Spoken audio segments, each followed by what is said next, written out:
Bienvenue dans cette nouvelle vidéo. Aujourd'hui, je vous emmène dans les bois pour une balade dans ce biotope aussi varié que merveilleux, à la découverte des arbres, mais également de quelques habitants sauvages de ces lieux. Les forêts sont composées de conifères, de feuillus, d'arbustes et de lianes, mais aussi de champignons, de mousses, de lichens, de pierres, de terre, le tout formant un biotope essentiel pour une grande partie de la biodiversité.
Le jet des chênes porte bien son nom puisqu'il adore se nourrir de glands et regardez, il arrive à en transporter plusieurs à la fois.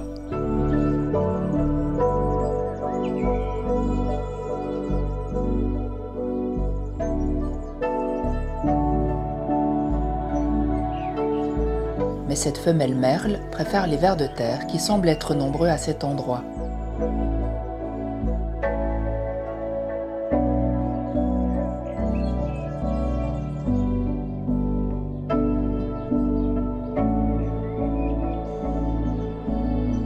Cette chevrette surveille son faon, bien caché dans les hautes herbes.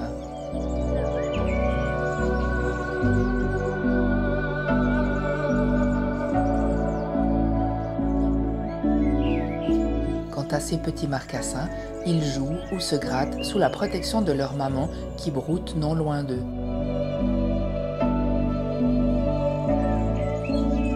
Ces animaux qui sont tellement méprisés et massacrés par les chasseurs sont pourtant des êtres d'une intelligence et d'une sensibilité incroyables. Vivre à leur contact et être accepté par la harde et les mères est un cadeau inestimable que je chéris plus que tout. Si je le pouvais, je passerais ma vie avec eux.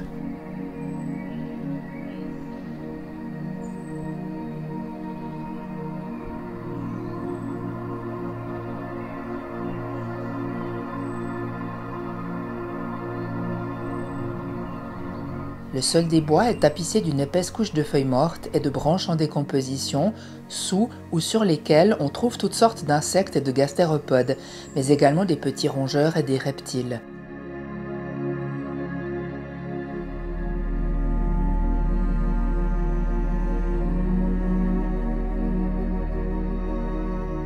Ici, un magnifique orvet qui part en chasse.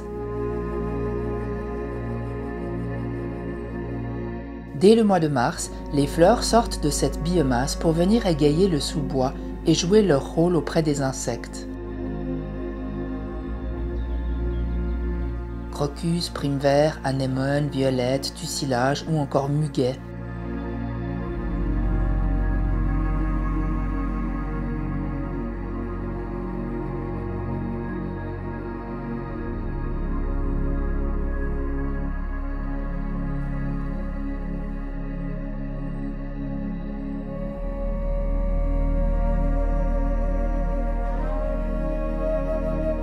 Au printemps, la forêt qui s'était mise en stand-by durant l'hiver semble renaître pour notre plus grand plaisir.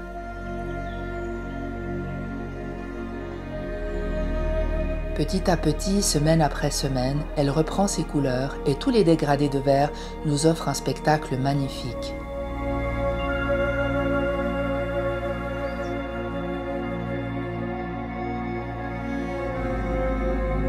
Les feuilles des hêtres sont particulièrement belles à cette saison, surtout quand le soleil joue à cache-cache à travers celles-ci.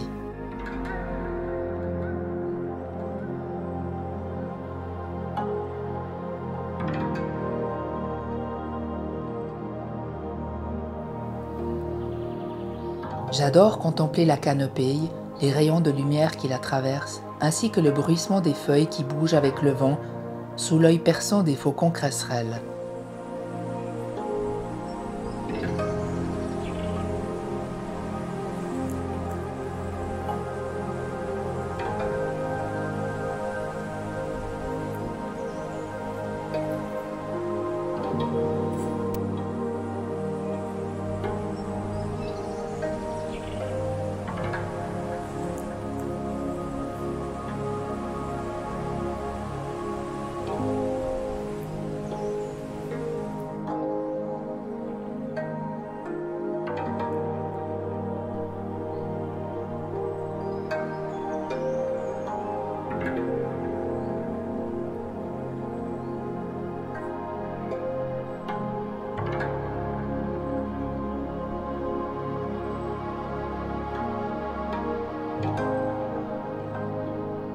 Petit lutin des forêts, le rouge-gorge se poste souvent sur une branche afin de mieux détecter les larves et les insectes bien cachés sous les feuilles mortes.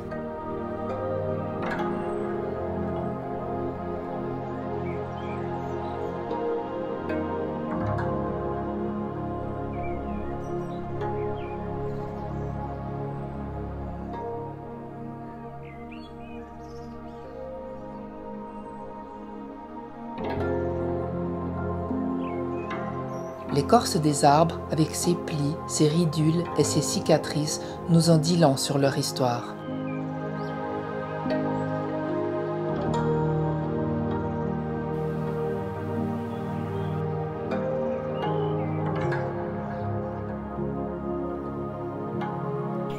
Les lianes qui sont dépendantes de tuteurs s'enroulent et s'accrochent autour des troncs.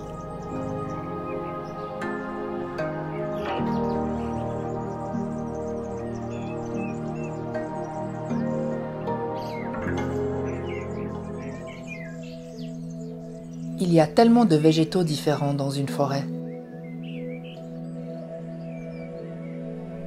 Chaque espèce a des feuilles de couleurs, de textures et de formes différentes.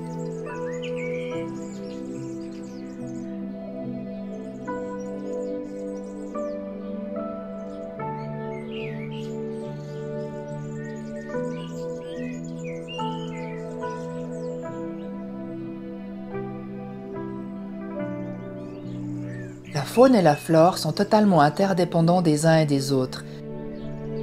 Et c'est notamment aussi le cas des champignons qui sont connectés aux arbres.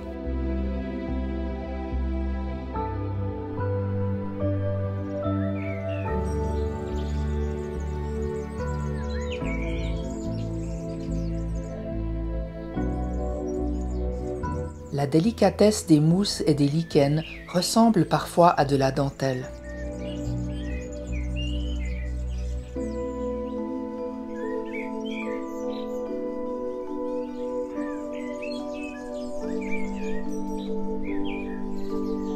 Et ce que j'aime également par-dessus tout, c'est l'odeur de la forêt, ou plutôt devrais-je dire les odeurs, car selon qu'un cerf ou un sanglier soit passé par là, l'effluve est différente.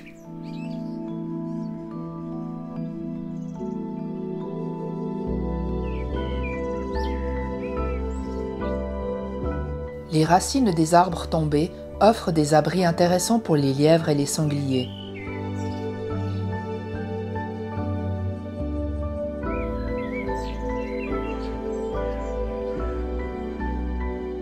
Alors que je marchais à pas feutrés dans la forêt, mon nez a tout de suite détecté la présence de mes protégés. Ces petits marcassins ont à peine une quinzaine de jours.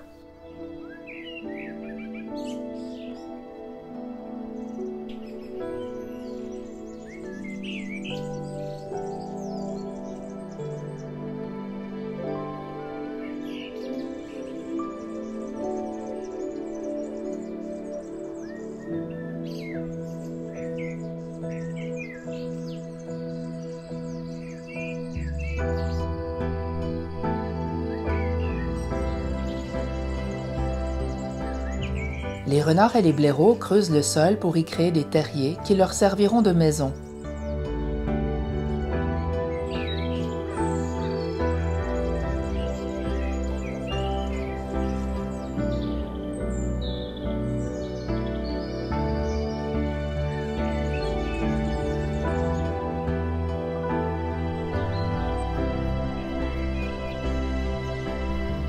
Les vieux arbres servent d'autel à insectes et les cavités creusées offrent des abris aux écureuils et permettent aux oiseaux de faire un nid bien à l'abri. Ce pic-vert est en recherche d'insectes sur le tronc, tandis que cette femelle piquet-pêche creuse une cavité pour ses futurs oisillons.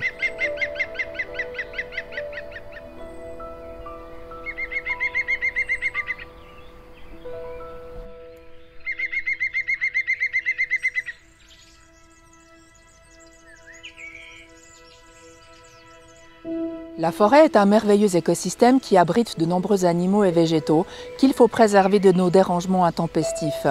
Les bois ne sont pas des pistes pour courses de VTT et encore moins de motos ou de quads qui terrorisent la faune sauvage et perturbent la quiétude de ces lieux.